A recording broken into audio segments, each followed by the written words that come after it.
Hi everyone, welcome back to my channel social शास्त्र।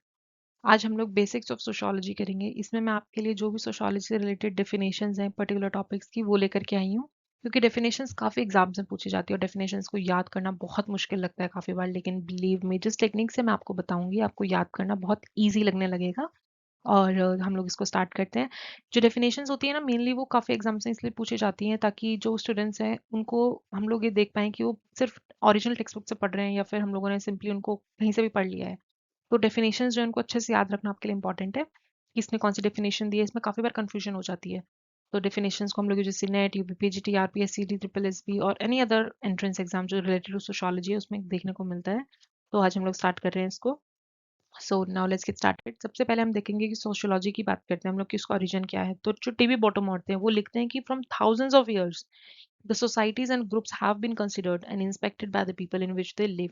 यानी कि वो बोलते हैं कि जो हजारों वर्षों से लोग ने उन समाज या फिर उन समूह को ऑब्जर्व किया या उनके ऊपर एनालिसिस किया जिसमें वो रहते हैं।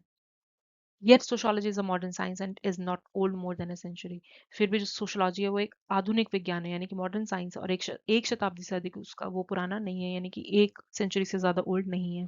इसका क्रेडिट अगर हम दें तो किसको दिया जाएगा? अगस्त कॉम्ट को। जैसे मैंने आपको बताया, he is the father of sociology, और जो कि बिलोंग करते थे फ्रांस से। इन्होंने एक न्यू साइंस को जन्म दिया। मैं आपको जब अगस्त कॉम्टे पढ़ाऊंगी उसकी वीडियो में I will tell you.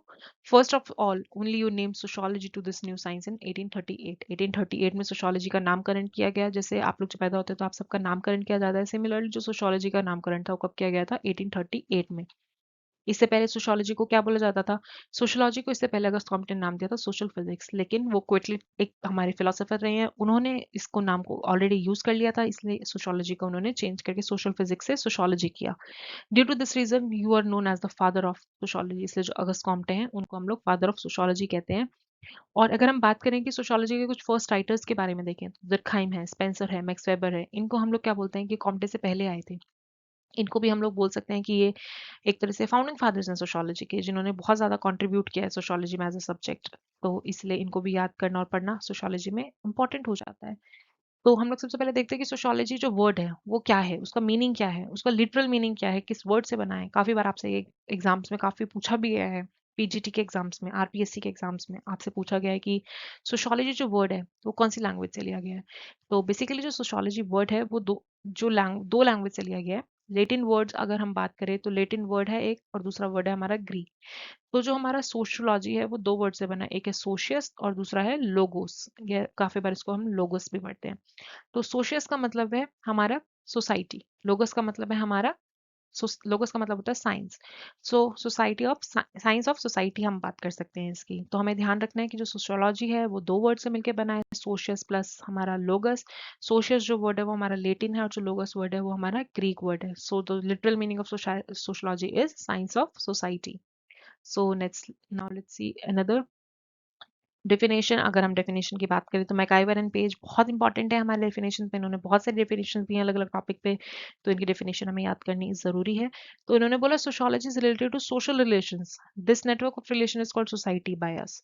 Sociology क्या है? एक नेटवर्क ऑफ रिलेशंस है। आपको इनके की टर्म्स याद करनी है। आपको अगर किसी भी थिंकर को याद करना है तो सबसे इंपॉर्टेंट है उनके कीवर्ड्स याद करने हैं। आपको याद करने का मैं तरीका बता रही हूँ। जैसे आपसे पूछ लिया जाए कि सोशियोलॉजी को आप इतनी लंबी डेफिनेशन तो ऑब्वियसली याद नहीं कर पाएंगे ना। अगर आप याद करने बैठेंगे तो हमें हार्ड वर्क नहीं करना है, सिर्फ हमें किसी भी एग्जाम को क्रैक करने के लिए उसके साथ साथ हमें उसका स्मार्ट वर्क करना भी जरूरी है। तो आपको इसका कीवर्ड्स याद करना है कि सोशियोलॉजी को नेटवर्क ऑफ रिलेशनशिप्स किसने बोला, नेटवर्क ऑफ रिलेशंस किसने बताया? हमारा मैकाइवर एंड पेज ने बताया। तो सिर्फ अगर आप इतना भी याद रखेंगे तो आपको उसके कीवर्ड से वो डेफिनेशन जो है याद हो जाएगी। उसके बाद है according to J F Cuber. Cuber जो थे उन्होंने बोला था sociology can be defined as the branch of scientific knowledge of human relationships. तो उन्होंने बोला था सोशियोलॉजी जो क्या है, सोशियोलॉजी एक ब्रांच है ह्यूमन रिलेशनशिप्स की।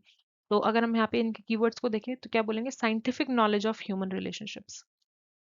नेक्स्ट है हमारे according to Max Weber. Max Weber ने सोशियोलॉजी को बोला था study of social relations and deeds. इन्होंने सोशियोलॉजी को क्या बोला था? सोशल रिलेशंस एंड डीड्स इनका कीवर्ड्स हो जाएगा। आपको ये टर्म्स याद रखने हैं। उसके बाद वॉन वाइज थे। वॉन वाइज बोलते हैं कि only social relations is the virtual base of the subject matter of sociology. यानी कि जो सोशल रिलेशंस हैं हमारे, जो सोसाइटी में हम लोग सामाजिक संबंध बनाते हैं, वही हमारा वर्चुअल बेस है। यानी कि जो सब्जेक्ट मैटर जिसको हम सोशोलॉजी में पढ़ते हैं उसका सब्जेक्ट मैटर क्या है? हमारा जो सामाजिक संबंध हम सोशोलॉजी में बना रहे हैं, समाज में बना रहे हैं, वही उसका सब्जेक्ट मैटर है। तो only social relations is the virtual base, ये किसकी डेफिनेशन है, वॉन वीज की। उसके बाद है Arnold M rows. Arnold M rows बोलते हैं sociology is the science of human relations. Sociology जो है वो ह्यूमन रिलेशंस जो है यानी कि जो मानव संबंध है उनकी उनका विज्ञान है, उनकी एक science. I hope this is clear to everyone. फिर नॉब हाइन एंड फ्लेमिंग जो थे उनने डेफिनेशन दी थी सोशियोलॉजी की। उन्होंने बोला था कि सोशियोलॉजी जो एक साइंटिफिक और सिस्टमैटिक स्टडी है of persons in group. Sociology क्या है, scientific and systematic study of persons in group. अगर हम बात करें जॉनसन की, जॉनसन बोलते हैं कि सोशलॉजी क्या है, स्टडी ऑफ सोशल ग्रुप।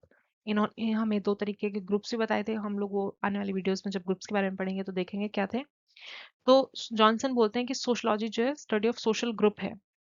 वहीं पर अगर हम गिलिन एंड गिलिन की बात करें, गिलिन एंड गिलिन क्या बताते हैं, गिलिन एंड गिलिन का जो मानना था, उनका मानना था कि in wide meaning sociology is called the study of interaction which are produced in people by contact with each other. अगर हम हिंदी में इसको देखें तो इनका मानना था कि जो समाजशास्त्री जो बोलते थे कि जो व्यक्तियों के एक दूसरे के संपर्क में आने के फलस्वरूप उत्पन्न होने वाली अंतक्रिया यानी कि इंटरैक्शन जो है उसको हम लोग सोशियोलॉजी मानेंगे। यानी कि जो इंटरैक्शन का अध्ययन है यानी इंटरैक्शन की जो स्टडी है उसको हम लोग सोशियोलॉजी बोलेंगे। I hope this is clear to everyone. Next है हमारे जॉर्ज सिमल। जॉर्ज सिमल बोलते हैं कि sociology is the science of forms of human interrelations. Forms of human interrelations इनका कीवर्ड है हमारा ये। यहाँ पे ह्यूमन में ए आएगा, टाइपिंग एरर। उसके बाद अगर हम देखें तो उन्होंने हिंदी में बोला था कि समाजशास्त्र जो है वो मानवीय अंत संबंधों के स्वरूपों का विज्ञान है। यानी कि अंत समूह मतलब उनके ह्यूमन इंटर रिलेशंस का सिद्धांत साइंस है। अकॉर्डिंग टू गिन्सबर्ग, गिन्सबर्ग बोलते हैं कि sociology is the science of manual interaction and inter relations end of their states and results. अगर हम इसको हिंदी में देखें तो गिन्सबर्ग का मानना था कि समाजशास्त्र जो है वो अंत क्रियाओं का मतलब वो हमारा ह्यूमन यानी कि मैनुअल इंटरैक्शन और अंत संबंधों यानी कि हमारा इंटर रिलेशंस, इनका एक इंटर रिलेशंस का कॉन्सेप्ट है जिसमें उनकी दशा और परिणामों का अध्ययन किया जाता है। यानी कि जो उनके रिजल्ट्स हैं या उनकी जो स्टेट्स हैं उनको पढ़ा जाता है। Sorry, excuse me. According to Max Weber बोलते हैं कि सोशियोलॉजी जो है वो साइंस है which tries to know that analytical explanation of social actions. इनका जो की टर्म होगा वो हमारा क्या होगा, सोशल एक्शन की बात करते हैं वो।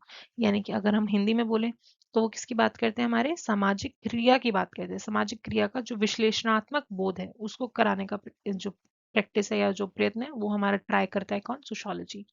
वहीं अगर हम सोरोकिन की बात करें, सोरोकिन जो थे वो बोलते हैं कि sociology is the common science of social culture events kinds and several inter relation. इनका जो कीवर्ड रहेगा वो हमारा क्या रहेगा सोशियोलॉजी में, वो रहेगा common science of social cultural events. Common science of social cultural events कौन बोलते हैं, ये बात हमारे सोरोकिन बोलते हैं। आई होप दिस इज क्लियर। अगर हिंदी में अगर मैं आपको बताऊं तो ये बोलते हैं कि सामाजिक सांस्कृतिक प्रघटनाओं के सामान्य स्वरूप या उनके प्रकार या उनके अंत संबंधों का सामान्य विज्ञान हमारा सोशियोलॉजी या समाजशास्त्र कहलाता है। अगर हम बात करें स्कोप, स्कोप क्या होता है, समाजशास्त्र का क्षेत्र क्या है, तो उसको देखने के लिए हम लोग देखेंगे कि the views of scholars about the subject और field of sociology can be divided into two parts. यानी कि दो पार्ट में डिवाइडेड है स्कोप ऑफ सोशियोलॉजी। ये बीए वाले बच्चों के लिए भी काफी इंपॉर्टेंट है, मास्टर्स वाले बच्चों के लिए भी इंपॉर्टेंट है, क्योंकि आपका एक लॉन्ग क्वेश्चन इसमें से काफी बार आ जाता है। तो बेसिकली जो दो पार्ट्स में डिवाइडेड है उसमें सबसे पहला क्या है, फॉर्मल स्कूल, यानी कि हिंदी में है वो स्वरूपात्मक संप्रदाय। और दूसरा है हमारा synthetic school. Synthetic school Hindi में होता है हमारा समन्वयात्मक संप्रदाय। तो हम लोग इनको बारी बारी पढ़ते हैं क्या होता है। तो जो हमारा फॉर्मल स्कूल था, अगर हम फॉर्मल स्कूल की बात करें तो the founder of the school is George Simmel. एक ऐसे सोशियोलॉजिस्ट थे जो कि जर्मनी से बिलोंग करते थे। इसके जो फाउंडर थे, किसके फाउंडर, हमारे फॉर्मल स्कूल के जो फाउंडर थे वो थे हमारे जॉर्ज सिमन। इसमें ऐसा नहीं था कि और कोई नहीं था, इसमें और भी जो थिंकर्स थे वो थे वियरकांत, वॉन वीस, मैक्स वेबर। ये सारे थिंकर्स जो थे, एक तनीजा नाम भी था, वो भी किससे बिलोंग करते थे, हमारे फॉर्मल स्कूल ऑफ सोशियोलॉजी से बिलोंग करते थे। ये आपको याद रखना बहुत इंपॉर्टेंट है, काफी बार एग्जाम्स में पूछा गया है कि कौन से थिंकर्स हैं जो फॉर्मल से बिलोंग करते हैं, कौन से थिंकर्स हैं जो हमारे सिंथेटिक से बिलोंग करते हैं, तो आपको याद रखना जरूरी है। एक चीज और ध्यान रखेंगे कि जो फॉर्मल स्कूल है उसको हम लोग स्पेशलिस्टिक या पर्टिकुलरिस्टिक स्कूल भी बोलते हैं। उसके बाद related sociologist admit that sociology is also free and special science. Sociology जो है एक फ्री और एक स्पेशल साइंस है, यानी कि एक स्पेशल विज्ञान है, जैसे कि पॉलिटिकल साइंस है, जियोलॉजी है, इकोनॉमी है, हिस्ट्री है, फिजिक्स है, केमिस्ट्री है। ये सारी जिस तरीके से फ्री और एक स्पेशल साइंस है, सिमिलरली सोशियोलॉजी भी एक फ्री एंड स्पेशल साइंस है। Like every science has its own special problem और matter and is studied by that ology and और there should be a main matter और problem that study in sociology. इनका मानना था कि sociology एक special science है, उसको उसी तरीके से पढ़ा जाना चाहिए, उसका सब्जेक्ट मैटर है उसी तरीके से देखा जाना चाहिए। वहीं पर अगर हम बात करें Sorokin, Durkheim, Hobhouse and Ginsberg, ये मानते थे कि जो सोशियोलॉजी है वो एक सिंथेटिक है। सिंथेटिक जैसे आपने देखा सिंथेटिक का कपड़ा आता है वो मिक्सचर होता है, काफी अदर जो कपड़े होते हैं उनका मिक्सचर होता है, फाइबर का मिक्सचर है। उसी तरीके से इनका मानना था कि सोशियोलॉजी एक स्पेशल साइंस नहीं है, बल्कि जो सोशियोलॉजी है उसके अंदर हम लोग बहुत सारी चीजों का मिक्स कर सकते हैं। तो इसके जो फाउंडर थे वो हम दुर्किम को बोल सकते हैं, उसमें इंक्लूडेड है सोरोकिन, हॉबहाउस एंड गिन्सबर्ग, जो कि मानते थे कि who support to make a sociology general science instead of a special science. According to these philosophers या these followers, the field of sociology cannot be limited with the forms of social relations for getting whole knowledge about the society। ये society को as a whole पढ़ता है, ना कि एक special तरीके से पढ़ता है। अब इसके बाद मैंने आपके लिए ये कुछ दो थिंकर्स के कुछ पॉइंट्स हैं, ये ध्यान रखने। जो इंकल्स थे वो बोलते थे कि उन्होंने 3 पार्ट्स दिए थे सोशियोलॉजी के सब्जेक्ट मैटर के।